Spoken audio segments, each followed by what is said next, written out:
Hello, everyone. My name's Daniel Mudd. I'm here in Tucson, Arizona. I'm a member of PEMA Monthly Meeting, which is a part of Intermountain Yearly Meeting.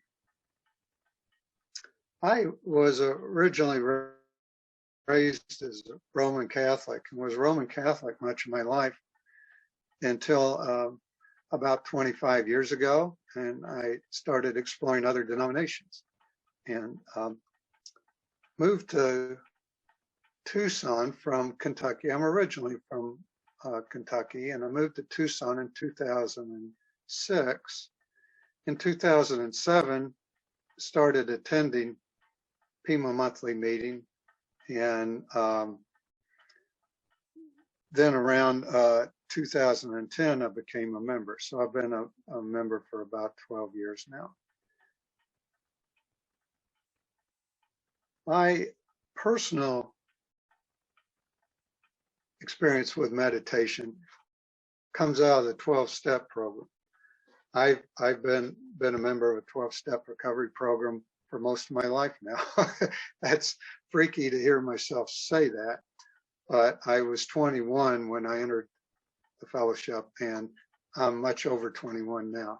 So, and I've been in recovery that entire time. Doesn't mean it has always been smooth and easy, which is what got me pointed towards meditation.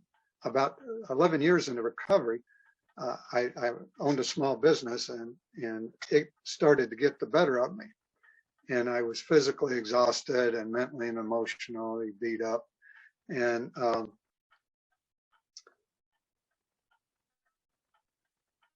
there was a group of men that I knew in the 12-step program that were exploring prayer and meditation. And I was invited to join them. And I latched onto the meditation as a way to help me get back on my feet again. And if you're not familiar with 12-step program, which I hope you're not, but if you are, it's good to have you here. The 11th step of the 12 steps is sought through prayer and meditation to improve your conscious contact with God as you understand God, asking only for knowledge of God's will and the power to carry that out. So it's like a reorientation, not a reorientation. By that time, you've had a reorientation of your life. That's where it says, having had a spiritual awakening. But it's easy to get caught up in the ways of the world, right? Which is what I did. And so prayer and meditation, my spiritual heading back where it should be. And I practice meditation. I have practiced meditation ever since on practically a daily basis. There are a few days that I don't meditate.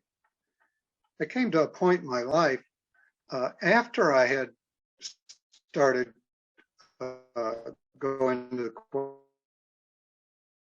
Quaker meeting, where I started with other people. And I didn't know how, and this had been with me for quite some time.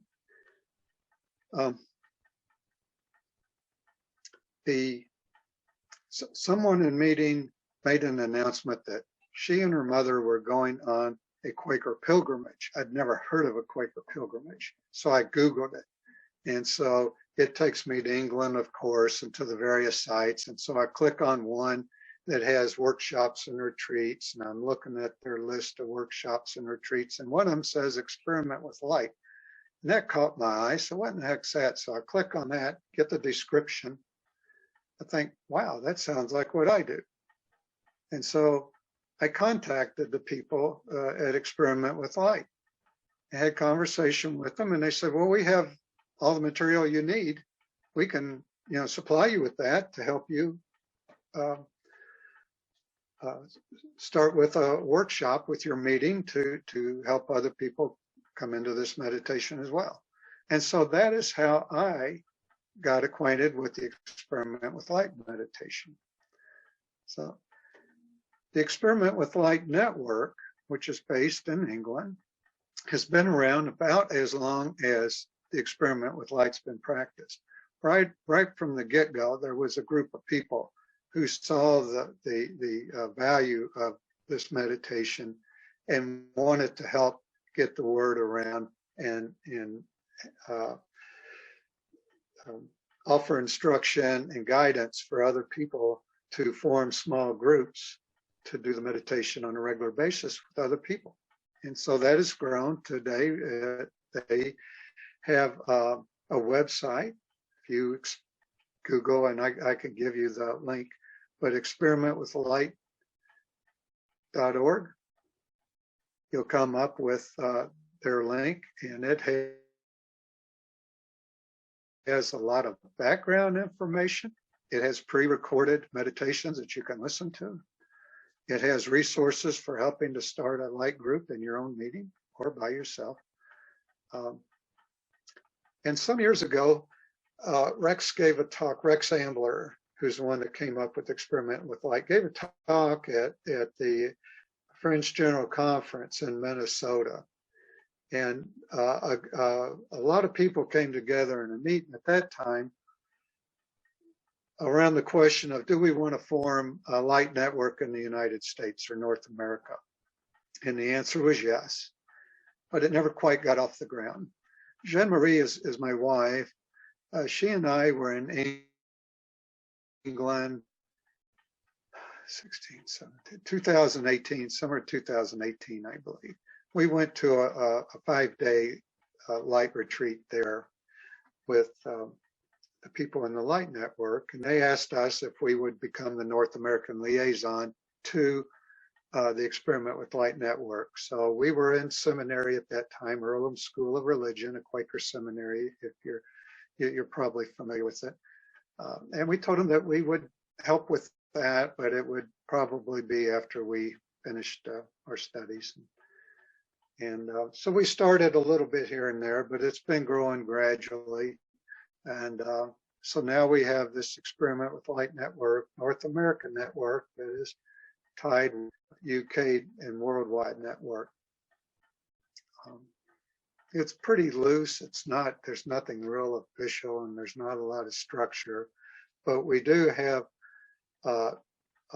4 Experiment with Light meditations online each month. 3 of them are open to anyone. The 4th one is for people who are in any kind of 12-step recovery program. And so that stipulation is that you're part of that. So that's pretty much the background. I've spent about twice as much time as I wanted to on that, but that's kind of the background of how I got involved with this, my history with it, and the Light Network and where we are today. So how did all this come about? Rex Ambler is a Quaker. He's also a systematic theologian, a lecturer in England. He's retired now, but he was had a graduate student working with him, and this graduate student was reading a lot of the old documents, the early documents, and they were hard to understand. You know, that's a different language. It's English, but it's very difficult to read and understand. And she asked Rex, you know, what are they talking about? And he responded that he really didn't know. And her response to him was, well, you should. So he took it upon himself to start reading this material, and started seeing patterns in it. And there was nothing explicitly stated that these are the steps like we have in our guided meditation. But what he did see was they had their meetings on Sunday, and then they would have a midweek meeting. And often, and the individuals that were coming into this new movement at the time were instructed on Wednesdays about what was going on Sundays. and what was going on in their lives and so forth. And so as Rex was reading all of this, he started seeing these movements that they were talking about. And he was able to put them together in basically 4 movements, which we know as modes. Mind the light, be open to the light, submit or accept what is being given to you, and wait in the light and then submit. So mind the light, be open to it, wait, and then submit to what is given to you. Simultaneous to this academic exploration, Rex had a lot of things going on in his own life, personal life, that were disturbing to him. And they were baffling to him. He couldn't quite make out what was going on. But he started taking what he was reading and learning and use those guides in his own personal meditation. And he found that when he did that, he started to see what was going on in these other situations in his life. There were 2 specific situations that were different from each other, but both of them were quite bothersome to him. And so he got insight and guidance, you know, what was going on and how to proceed. And so with that, he started formulating this experiment with light. He gave a lecture at the, I always get the yearly meetings names wrong, but whatever the London yearly meeting or British yearly meet. And people, he guided them through the meditation in this talk. So you have this huge room full of people, and people had a similar experience to him. This was after he tried it a couple of times with other folk, but then it was very shortly, he took it to this larger group and they had the same experience. And so out of that larger group emerged a handful of people that said, we need to, you know, bring this to other people. And they knew that Rex couldn't do that by himself. So there were about 4 or 5 individuals that took it upon themselves to help get the word out. And that was how the Experiment with Light Network came to be. So they would go and offer workshops on the introduction to the experiment.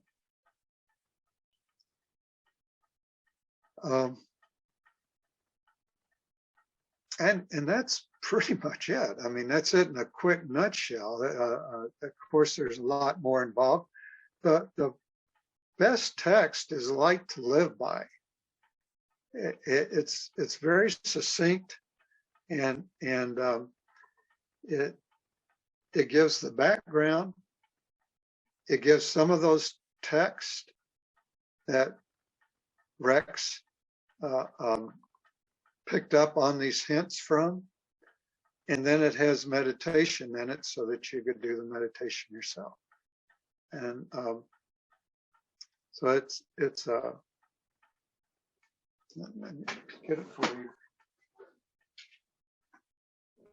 It's this.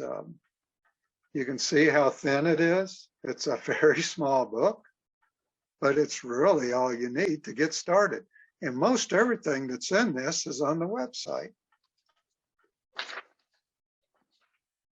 And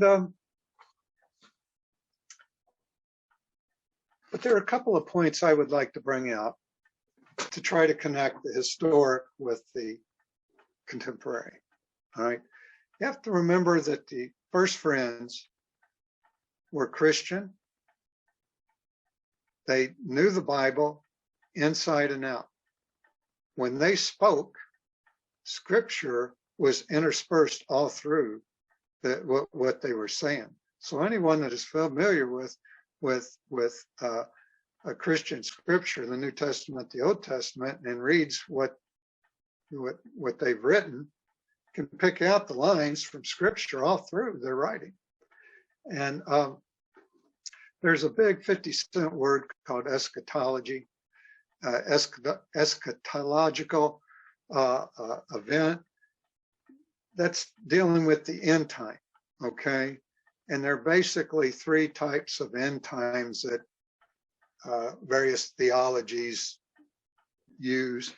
One is past, present, or future. And George Fox, when he had his experience of this inward connection, and they also, this is another distinction, they always talk about the inward light. We often today in our, excuse me, in our conversations talk about the inner light. They talk about the inward light, something that was out without shining into their conscience. Okay, so there's a distinction there. But George Fox really felt that he was experiencing the second coming of Christ. And all of those that were gathering around him were feeling the same way. So that's called a realized eschatology. They felt like the end had come. It had occurred. And so for the first 10 years of the Quaker movement, there was a huge influx of individuals into the society. They really felt the end was here, and they expected any day that all that has been described would occur. After about 10 years, it became evident that that wasn't going to happen. So they then adopted a realized and a future eschatology. So they're saying Christ is with us now, speaks in our hearts and amongst us as a group. But this other part, the second coming, will occur at some point in the future. And so they were very much expecting the end anytime. And when it didn't happen, they still held that Christ was in their midst, and that it was not theirs to know when the end would come, but theirs to listen and obey. I want to read this. I just ran across this. I never heard it before. I ran across it about 2 hours ago. This is really neat little book. Jim Marie and I love it. It's all full. It's a daily reading of various Quaker writings. Some of them from the distant past, some for the more modern. And this is by Errol T. Elliott, 1952. Does anybody know Errol T. Elliott? I had never heard of him. I'm a graduate of the Earlham School of Religion. This guy was part of Earlham School of Religion. I'd never heard of him. You know him, Susanna? Yeah, he wrote some books. I have some that are in our book collection. Yes. Yeah. So apparently he was part of Friends United meeting. So he was part of the pastoral. So here's an inscription where Fox gave that famous talk to thousands of people there in Fairbank Fell, England. So here or near this rock, George Fox preached to about 1,000 seekers for 3 hours on Sunday, June 13th, 1652. I did the math, that's 370 years ago. Great power inspired his message, and the meeting proved of first importance in gathering the society of friends known as Quakers. Many men and women convinced of the truth on this fell and in other parts of the northern counties went through the land and over the seas with the living word of the Lord, enduring great hardships and winning multitudes to Christ. So that's from a tablet on a great rock known as Fox's Pulpit. So this is what Errol Elliott had to say about it. What was the nature of that spiritual tide which rose in the lake country of northwest England 3 centuries ago and flowed down the valleys to the rest of England. What was the mystery of its contagion, whereby thousands were drawn into the mainstream and carried as apostles to many other lands? It is not enough to ascribe to George Fox and his contemporary ministers alone the reason for that spiritual movement, nor even to the thousands who were caught in it. It was rather the master idea itself, the way of life.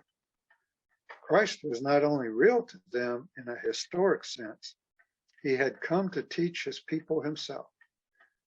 Enthusiasm, no matter how fervent, could not of itself initiate and certainly could not sustain it. God had broken into their gathered lives. I think that describes pretty well how those early friends did catch this thing and carry it forward. Now today, as we know, in the United States and worldwide, there's a lot of different flavors of Quaker in the world. There are a lot of different flavors, and we run the gamut from liberal to evangelical and everything in between. So when we talk about Quaker today, we're not talking the same thing that would have talked about in the 1650s, the 1750s. 1850s, things changed dramatically, and they've continued to all along the way. So in today, when we talk about experiment with light, we feel that it's important that each individual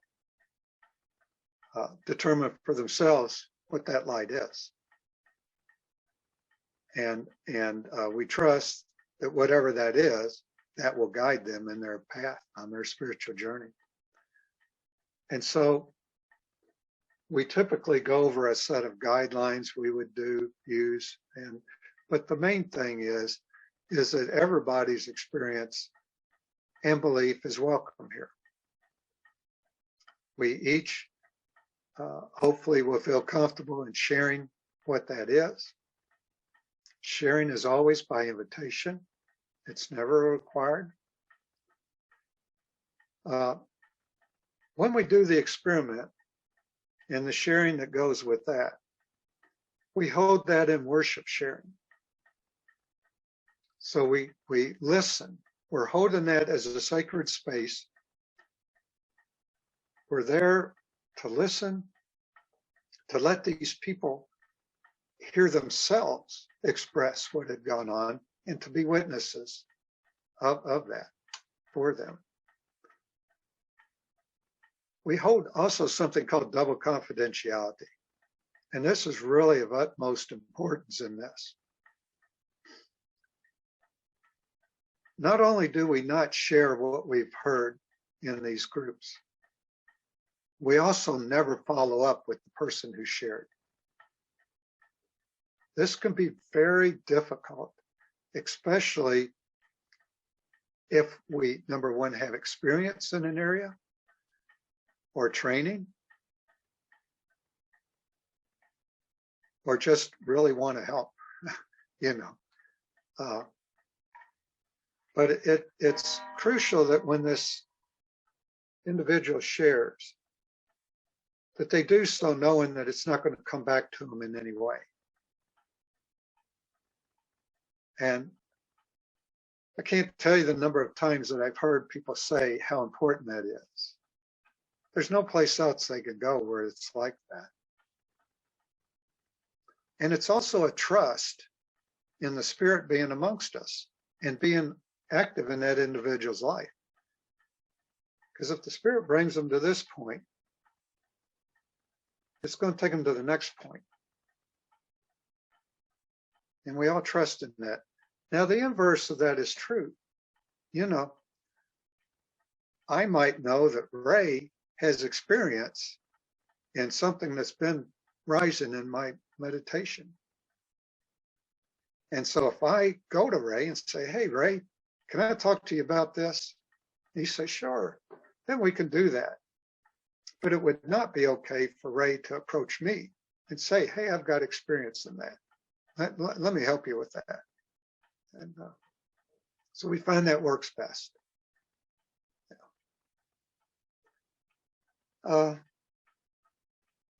Okay, so that's, I think that we need to hold up there a little bit. I'll take a couple of minutes if there's a question that has risen for anybody, because we're really running a little bit past, but that's good. Any questions? What would you like to do, the meditation? Okay, so what we'll do, the meditation is 4 movements with an opening and a closing. The one we'll do today, I'll have set at 20 minutes. I've got it timed, so it'll be a 20-minute meditation.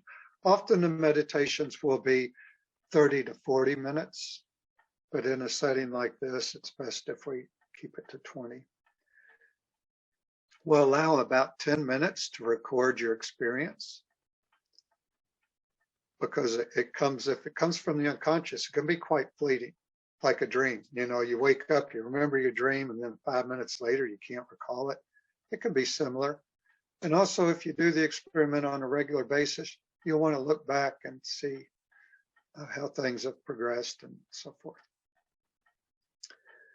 When the experiment happens, when we do this meditation, if you bring something to it, you may not get a response right away, but pay attention to what goes on in your life, in your dreams, in conversations, and maybe what you pick up to read or a song you hear. What we're dealing with here is bigger than ourselves. And that's one of the beauties about this meditation is this type of meditation. I know that there is something that knows me better than I know myself. And I've come to rely on that. Also, the beauty of this meditation is it can be approached from a purely psychological path as well. So it works regardless of your theology, your philosophy, or your psychology. Pay attention to your body. That sometimes gives us hints what's going on. And I have a firm belief that nothing ever rises for us that we're not ready for. So, okay.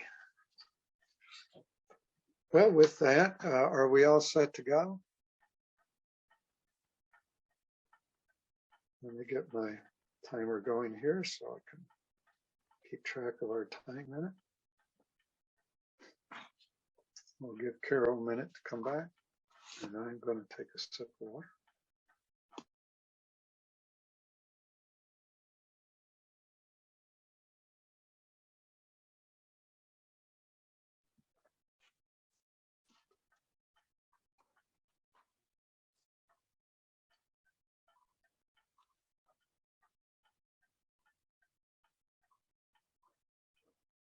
Okay, are we all set? Okay. I invite you to make yourself comfortable and sit in such a way that you feel you're supported. Relax your body from your head down through your toes. While you are relaxing, focus your mind on your breath. Be aware of your breath as you breathe in. Hold the breath a moment and release it. If your mind wanders, bring it gently back to your breath. Keep returning to this focus until your mind is still. Relax your mind so much that you give up talking to yourself in your head. Let yourself become completely receptive.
In this receptive state of mind, let the real concerns or desires of your life emerge.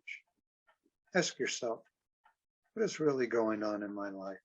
But don't answer. Let the answers come, and whatever rises, just pay attention and notice it.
Now, focus on one concern or issue that presents itself, one thing that gives you a sense of unease or that you wonder about.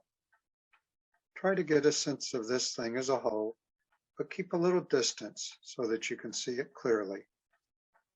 Let the light show you what is really going on. What is it about this thing, you can ask, that makes me feel uncomfortable? Let the answer come, And when it does, let a word or image also come. This says what it's really like, this thing that concerns or attracts you.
Now ask yourself, why is it like that?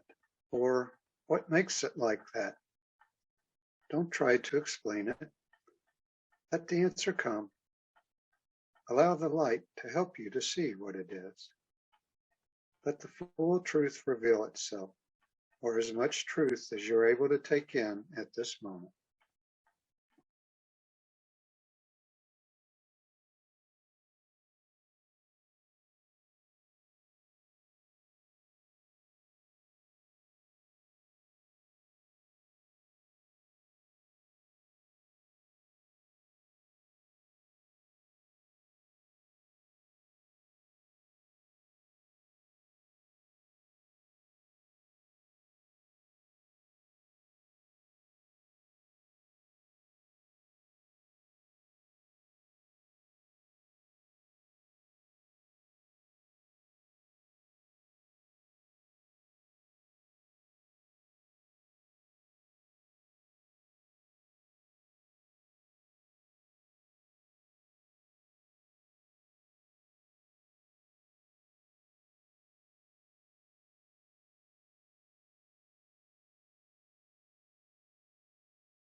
When the answer comes, welcome it and accept it. It may be difficult or challenging to believe, but if it is a truth, you will recognize it immediately and realize that it is something that you need to know. Trust the light. It will then begin to heal you. It will show you the way through.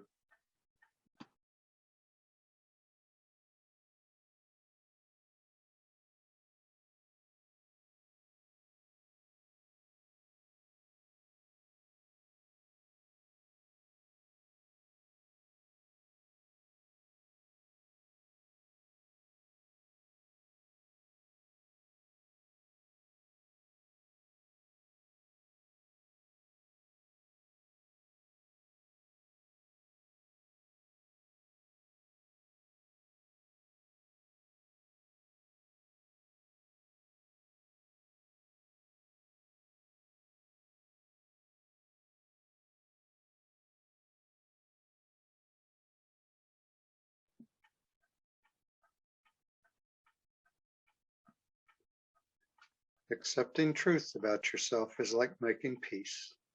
An inner conflict is being resolved. This is the beginning of changes that the light may bring about. When you feel ready, open your eyes and bring the meditation to an end.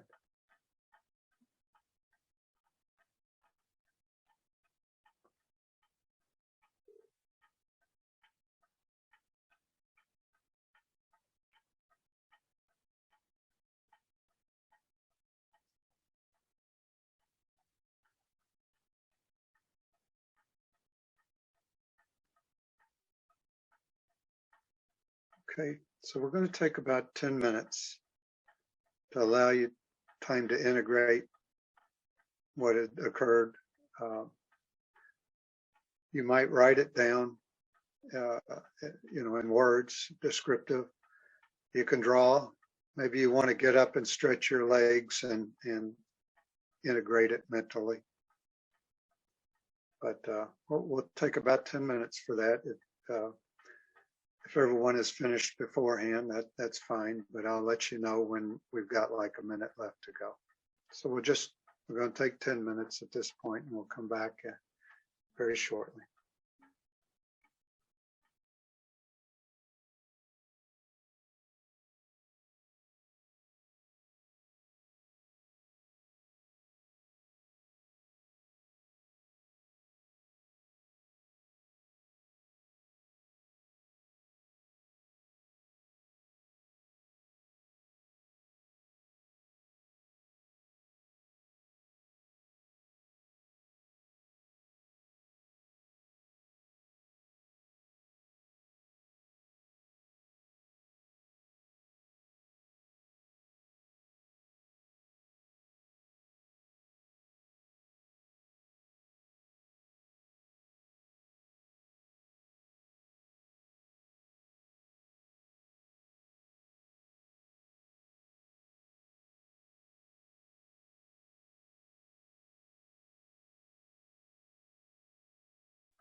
Excuse me just a moment. You might want to pause the recording.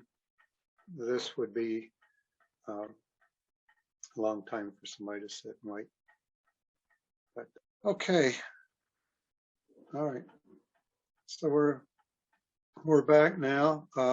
We've taken the time to record our experiences, and those present here live have taken the opportunity to share within this group, and that is confidential, and it remains that way.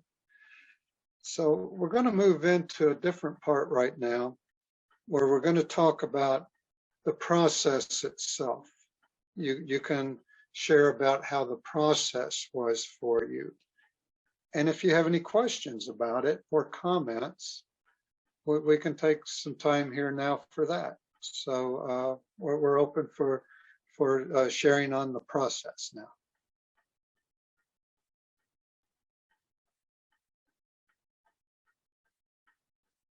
Yeah, Tom, please. Yeah, I have two questions. in my 20s, I've said this before, I visited Zen Buddhism and experienced it, and meditation in Zen. And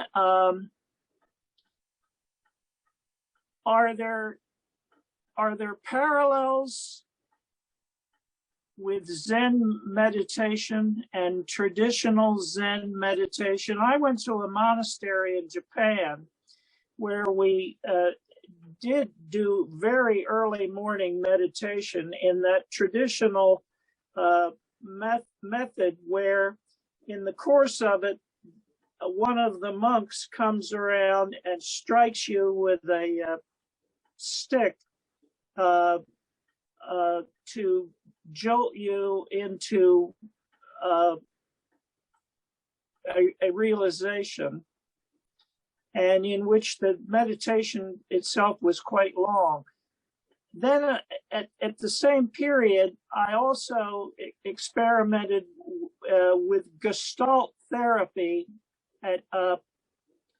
on Big Sur in California at the Esalen Institute, in which I was asked to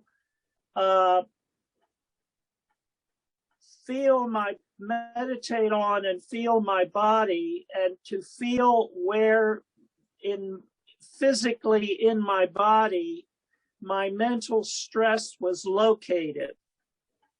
And as I remember, it was 50 years ago, but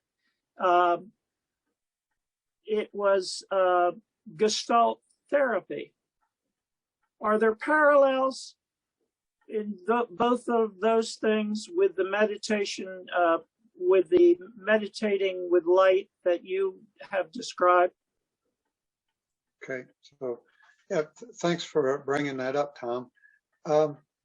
There are similar components, but distinctions.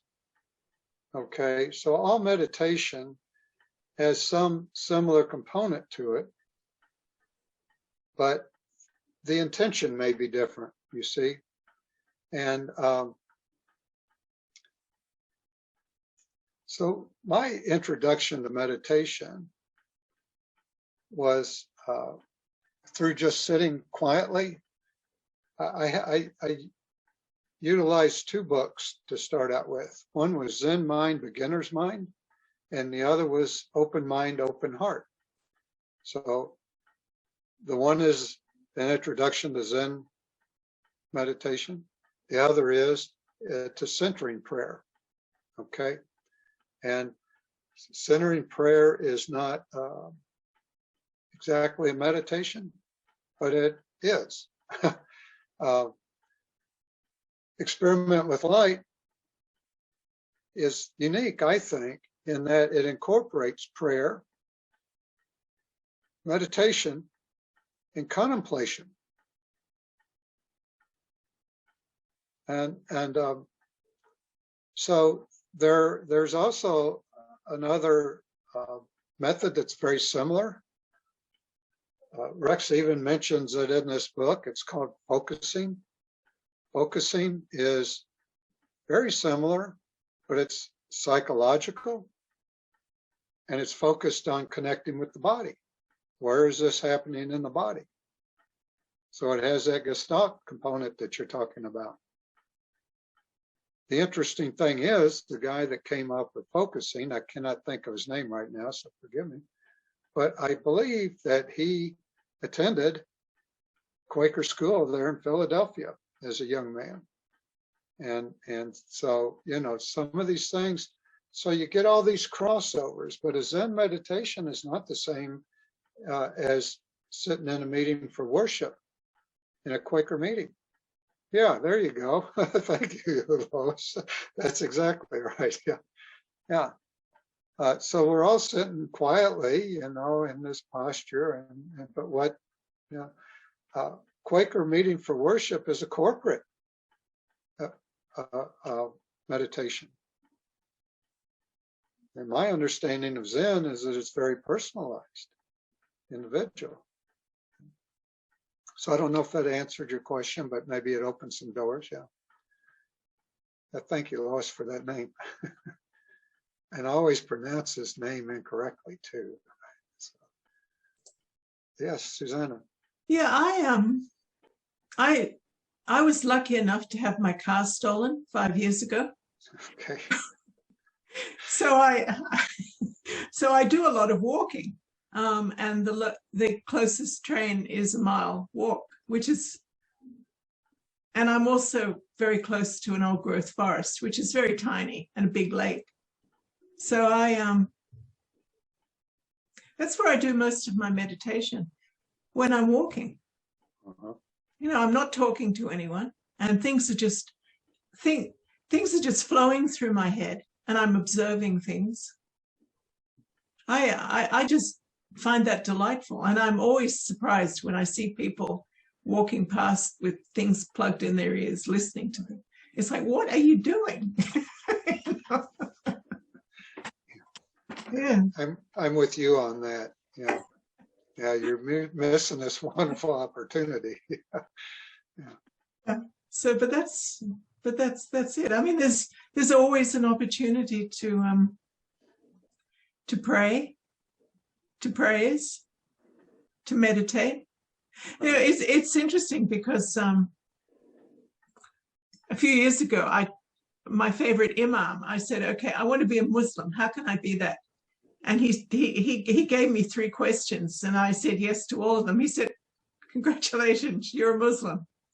And one of them is the willingness to pray 5 times a day. I said, well, I pray 24 hours a day. I mean, that's pretty much, yeah. So that was interesting. Yeah, the Quaker process of praying and being open to the light is just beautiful. That's the way I would describe it. Yeah. Thank you so much. Yeah, thank you.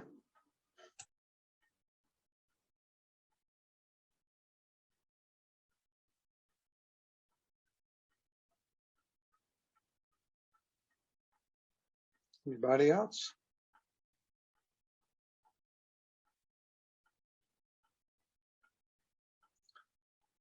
Well, there comes a question of, is there an interest in your meeting or your location of having a light group where a group of people would get together on a regularly scheduled basis and do the experiment together? And that's not anything that needs to be answered right now, but it is something you might consider having a conversation at your meeting. It doesn't take a large group. I mean, this is a perfect size group here today. And of course, if we had 50 people, we would have had the same meditation, similar experiences. We would have had smaller sharing groups. But, you know, if you brought it up at meeting and 30 people said, yeah, we'd love to do that, well, it can be worked out. So I just want to offer that to you, and I'd be happy to meet back with you if you decided you wanted to do that, and we could have a workshop and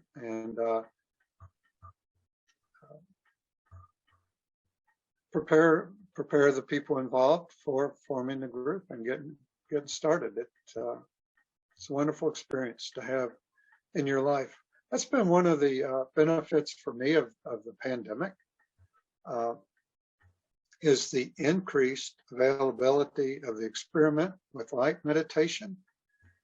As I said, I meditate daily, but I don't do the experiment with light daily. I have a different meditation that I do as my regular daily practice. But this, often twice a week now, I do the experiment with a group, and it has put my life in warp speed in some respects. So it's been a wonderful experience. A lot of growth for me.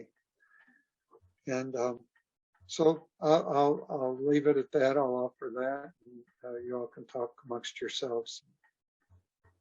see what you might like to do. There is a resource online with the Light Network that's available to you as well. This book is a wonderful book. Like I said, it's basic. It just right down to the bare essentials, which is a good way, I think, keep it simple, right? Are there any questions or anything else that maybe we haven't touched on, something I hadn't thought of, which is quite possible? Well, I want to thank you for allowing me to come in and visit with you today. This is my joy. The world needs what the Quakers have to offer, what our history has been and what we've developed over the years, the type of living the Quakers aspire to. And there's no, the Quakers don't have a lock on meditation for sure, and they don't have a lock on social justice. There are a lot of wonderful people in the world, but this particular way of seeking the divine in our life as a group, in this way, is peculiar to Quakers. It's a jewel that the Quakers have, and I thank you for your interest in maintaining it and continuing it and living into it. Lois, I'll just turn it back to you. Thank you all. Thank you. Thank you, Daniel. Thank you. Yeah. I'm going to turn off the recording.